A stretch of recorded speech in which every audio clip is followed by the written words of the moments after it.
Welcome to Sister Scoot, where we are back with 3 Marvel news topics for the week. We're going to start with talking about the comics/movie crossover for Fantastic Four, our upcoming and next movie and last movie in the MCU for this year.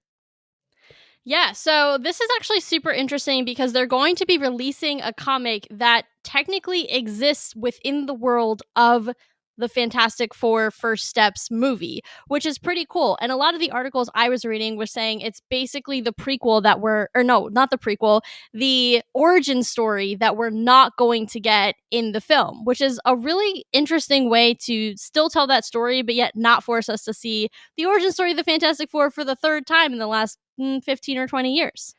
Yeah, I'm honestly kind of intrigued. I like using different mediums. I have to be honest, though, it kind of makes me a little angry because we've had a lot of moments where I think we could have done similar things with television and movies, and we've never seen that come to fruition. So while I'm excited to see them doing this with the comics and then with the movie, and just especially because all of this is coming from the comics at the end of the day, we get everything that we see on all of our screens from the comics, and we have everything to owe to them. But I do think a part of me is like, okay, interesting, but we have had some opportunities in the past to kind of do maybe something a little similar. So I think on the flip side, I hope it also is opening the doors to do that again using television and movie mediums. But I'm excited to see the movie and comic mediums kind of interact. Yeah, I mean, I think it's really cool that they're continuing to just like evolve how they're storytelling, how they're wrapping in, to your point, like different elements of, the MCU into all of the parts of Marvel. I know I was actually just talking to some people earlier this week about how, there are actually pieces of the MCU lore that are being told on cruise ships and things. So they've really in the last, I think, few years been kind of experimenting on, to your point, the different mediums that they can tell these stories that aren't necessarily just on the screen. So it's kind of cool that they've come all the way back around, and now the comic or the movies are literally creating comics, not just the reverse. Right. And I know we've seen maybe a little bit of this. I wouldn't say to this extent, but we have seen a little bit. I know with Miss Marvel, there was a little bit with what she was considered Inhuman versus Mutant and all of that happening. Then we also saw it in television. So I do think we've seen small bits and pieces of current comic updates and or vice versa, where we've seen things happening in the MCU that end up in comics. So I do like it. To your point, I think it's coming full circle, and I like that they're talking. Everything's starting to talk. That's like my favorite thing. So this is really exciting. Obviously we'll be keeping my eyes out for it when it comes out. It's going to be fun. It's going to be a new thing. One other thing I want to add that is interesting that a lot of people were pointing out about this, the comic is published by the Future Foundation, which is actually something that Reed Richards creates in the comics. So it's also existing within the universe, but then bringing in another element of, a Reed Richards organization. So also a very cool thing. Just wanted to point that out as well. Oh, I like that. It's almost like its own fourth wall break in a weird way. Literally, yes. I like exactly. it. I like it. Moving on to our next one. I have weird feelings about this, and maybe you can clarify it. Maybe I'm getting the wrong impression. Jeremy Renner shut down coming back for Hawkeye season 2, not permanently, but because I kind of read for 2 reasons. So again, maybe you could clarify. One of the reasons seemed to be because he didn't like the plot that they had, or like the storyline that they posed to him. The other being, it sounded like there were money issues. So interesting. Yeah. I didn't read about the plot issues. The article that I read really focused on the fact that apparently he got offered half of his salary. I guess it's salary for actors. I'm not really sure like what they call it. Half of his fee, let's just say, that he was paid for the first season. And he made the point, like, in typical Jeremy Renner fashion, he was like, what, do you think because I got run over by a snowplow I'm half the man? God. But he like made the point, like, it's gonna be twice as hard for me to do it, and they're trying to pay me half the money.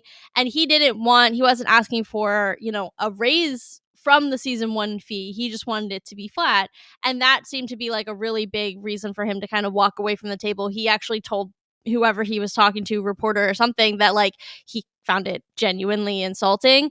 So it's interesting that you mentioned the plot point thing, because the article, like I said, that I was reading was really very focused on, he was being very, very candid on the pay issues and the things that he was feeling about that. Yeah, I primarily saw a lot of people talking about the pay, but I did see a few articles talking about the plot not also being what he necessarily wanted. I think it's interesting because obviously we love Jeremy Renner, but I do think we're moving away from Hawkeye as a whole. Like his version of Hawkeye, we already have his predecessor, not predecessor, his Successor. successor. Yes. Coming, like Kate Bishop has been introduced. We know she's going to be on a team up already. So I do think while I would like Hawkeye season 2, I don't think he would be a focus in my opinion. I do like him. I think over the years, especially once his family was dusted, this sounds horrible, but I do think we saw a really interesting side with him with Ronan and everything. So I really have started to quite like Hawkeye as a character, but I wouldn't expect season 2 to focus as strongly on him. So I do wonder, plot and or money wise, that's maybe why a little bit as well, that maybe he wasn't being offered the same, maybe the role in general was just not going to be as big, therefore the money was not going to be as big. Regardless, still love him and I still would like to see a season 2, so I hope it gets worked out. Yeah, I think you bring up a good point. I do think that it could be interesting if season 2 was a little bit more of a clearer passing of the torch, because I think so much of season 1 was introducing Kate, building their dynamic together, that trust, which you then saw like kind of pay off at the end when he truly becomes her mentor. But I don't think we really got that true passing of the torch, and I think that season 2, to what you were saying, might be a little bit less focused on him, because it's really about Kate's truly stepping into that role. Now, how that fits in with now the Young Avengers or the Champions or whatever they're going to be called, that's a whole other conversation. But that is an interesting perspective too.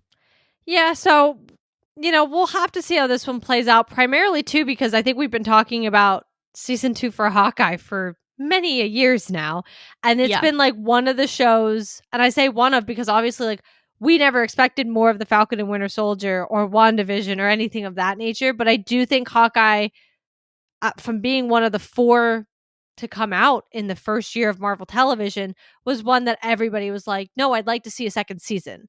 Yeah. So we'll have to keep an eye out and see. There's rumor about Hawkeye season 2 just about every couple months, so Yeah, we will truly. see. On to our last one, and we can add to this Thunderbolts, which this just excites me. I'm literally still in my shirt. Thunderbolts has gotten great reception from critics and from fans so far. We just came out of our showings literally within the past like hour and a half. So we can attest it's doing great, but it's great to also see that the first round of fans are loving it.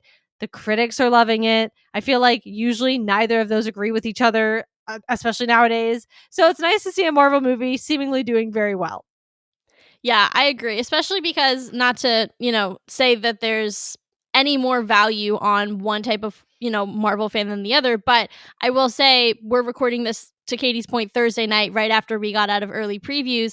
A lot of the folks seeing it in the early days are your diehard fans who do, in my opinion, tend to be a little bit more critical, because we're coming at it from a lens of, we've done the research, or, we're lifelong comic fans, or whatever that might be, maybe a little bit stronger opinions than your casual fan. Again, we love casual fans. Nothing wrong with you guys. But I think you guys those casual fans might be a little less critical about the actual film or the character arcs or things like that. So to have probably the toughest set of fans come out of the theater and say, "Hey, I actually really liked that," I think that that's hopefully a good sign for what we're going to see as, opening weekend continues on, and then, throughout the next few weeks. Yeah, and I mean, I think the projections were, I don't remember them off the top of my head, but they were some crazy numbers for what they were projecting opening weekend. And I could just tell you guys, we go to every movie on a Thursday. That way we Yes. can record Thursday night and we could try to get the movie out by the end, or the podcast out by the end of opening weekend. So by the time everybody who's seeing it that first weekend can listen to our podcast episode. And I will say, as a always Thursday movie girl. My past few experiences, and by past few, I mean within honestly the past 2 years at least, they're usually me and like 7 other people solidly in that movie theater. And my movie theater was packed.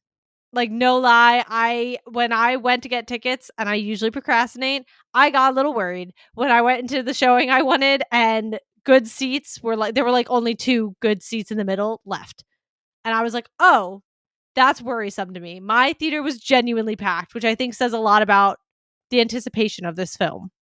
Yeah, I cannot give the same kind of comparison. My theater was definitely more full than my past few experiences. However, I will caveat I went to a significantly later showing than I typically go to. So I'm, sometimes going as early as like 4 or 5 p.m. A lot of people are still at work. I had a 7 p.m. showing today. People are out of work. So I do think that it's kind of like you can't necessarily extrapolate that because there's a little bit of a time variable there. I can, because I went to a very similar showing time. Well, then yours is going to have to be our one because mine, you got to throw it out. Too many variables. There you go.